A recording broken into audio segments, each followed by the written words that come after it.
Yes, my friends, we're almost a week away from facing the Jaguars, and I confess to you that I'm a little anxious to see this game. I believe we'll win, but to do so, the Steelers need to deliver on the field with a hunger for victory. If you believe the Steelers will crush the Jaguars, hit that like button hard. If possible, write something like this: Go Steelers! I believe in victory! Now, we need to talk about the latest updates and rumors that are swirling behind the scenes. The buzz in Pittsburgh today revolves around a potential blockbuster that's been echoing in NFL circles, the possibility that Steelers general manager Omar Khan is eyeing a big trade. And not just any trade, we're talking about acquiring all-pro talent like Terry McLaurin or even Micah Parsons. That's right, rumors are circulating rapidly, and while there's no official deal yet, the conversations taking place behind closed doors are too important to ignore. Let's start with Terry McLaurin. The Washington Commanders wide receiver, one of the league's top deep threats and route runners, has officially requested a trade after failing to secure the mega extension he'd been seeking. He's coming off another productive season, with over 1,000 receiving yards and a career-high 13 touchdowns, even entering his age 30 season. He did all of this with untalented quarterbacks, Carson Wentz, Sam Howell, Taylor Heinicke.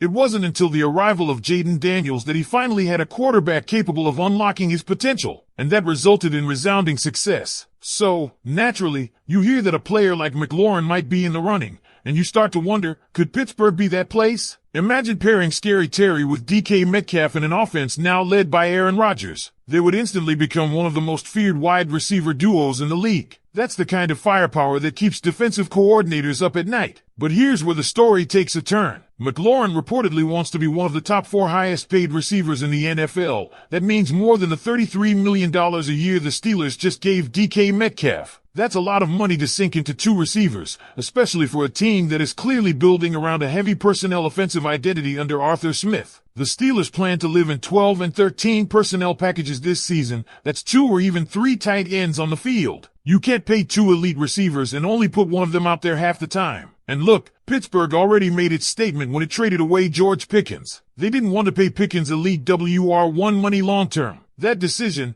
more than anything else, speaks to how committed this team is to their current vision: physical, tight end heavy, smash mouth football with explosive play action passes off those sets. Pat Freiermuth, Darnell Washington, and Jonnu Smith, that trio is central to everything Arthur Smith wants to do. So adding another elite wideout like McLaurin just doesn't fit. It also doesn't help that the Commanders don't seem interested in dealing him. Even with the trade request on the table, sources say Washington has no intention of moving on. They're trying to win now with Jaden Daniels, and trading their number 1 receiver would be a massive step backward. There's no world where you replace McLaurin with guys like Chris Moore or KJ Osborne and expect the same production. And when you look at Pittsburgh's depth chart, the Steelers don't exactly have a WR that Washington would be eager to get in return. Calvin Austin 3? Roman Wilson, who's reportedly off to a slow start at camp. Robert Woods? None of those names are likely to move the needle in trade talks. Now let's address the elephant in the room, Micah Parsons. The all-pro edge rusher is reportedly in a serious standoff with the Dallas Cowboys. According to Diana Rossini from The Athletic,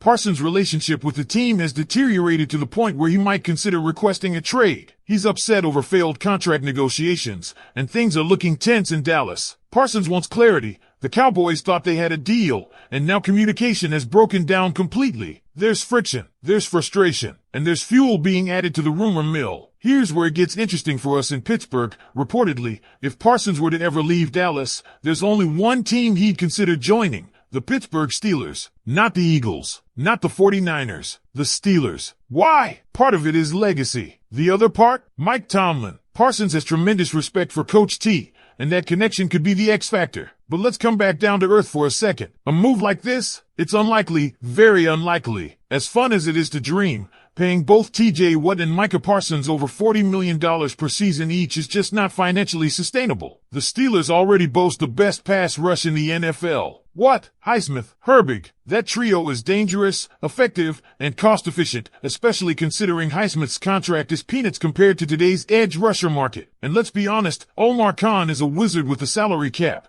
but he's not going to blow up the most balanced defensive front in the league just to chase a splashy name, especially one that may cost the team draft capital and future flexibility. If this were Madden, sure, it'd be a no-brainer. But this is real football, and chemistry, contracts, and locker room dynamics all matter. There have even been some wild trade ideas floated on social media, people suggesting sending Alex Highsmith and a third-round pick for McLaurin, or even packaging Pat Freiermuth and a second-rounder. But again, these hypothetical deals don't match reality. You're not getting your tight end room, arguably the most versatile group on the team, or weakening the pass rush just to add another high-priced receiver, especially when you're not built to be a pass-heavy offense. And that's really the heart of this story. The Steelers are not looking to be the Chiefs. They're not trying to mimic the Dolphins. They're forging their own identity, rooted in toughness, versatility, and balanced football. That identity does not require two $30 million receivers or a second superstar edge rusher. Still, the rumors are flying, and you can't ignore them. Could something crazy still happen? Could Omar Khan pull off a deal we don't see coming? Maybe. He's done it before. But the smart money says the Steelers will be more likely to target a mid-level free agent or a lower-cost trade candidate if they want to add another weapon. Someone like Gabe Davis, who already visited and reportedly liked what he saw. Or maybe even a savvy trade for a guy like John Mechie, a good route runner and strong blocker who fits Pittsburgh's mold. So let me toss it over to you now. What do you think? Would you want the Steelers to go all in and bring in someone like Terry McLaurin or Micah Parsons? Or do you agree with the idea that staying the course, investing in a run-heavy, versatile offense, and keeping the defense intact is the best path forward? Let me know in the comments. Now let's dig even deeper into this wild roller coaster of a situation,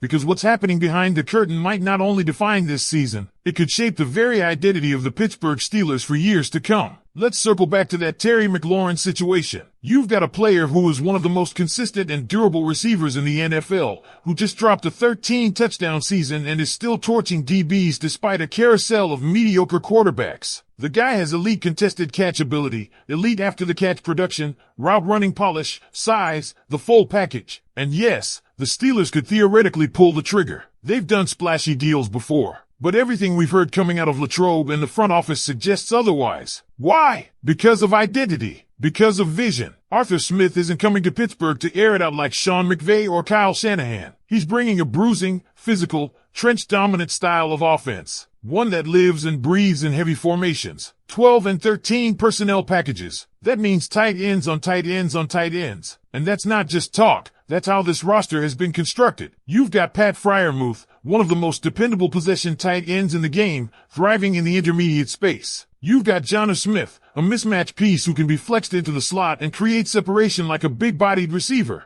And then you have Darnell Washington, a monstrous blocking tight end who's essentially a sixth offensive lineman with surprising agility. Together, this trio allows Smith to do exactly what he wants, force defenses into base sets, then punish them with versatility and mismatches. Now, it's your turn. Let me know in the comments, would you still trade for Terry McLaurin or Micah Parsons despite the fit concerns? Or do you trust this front office to stay the course and make smarter, more strategic additions? And if you're loving this kind of deep dive Steelers coverage, don't forget to hit that subscribe button and drop a like. More breaking news and roster updates are coming your way right here. Stay tuned, and as always, here we go, Steelers.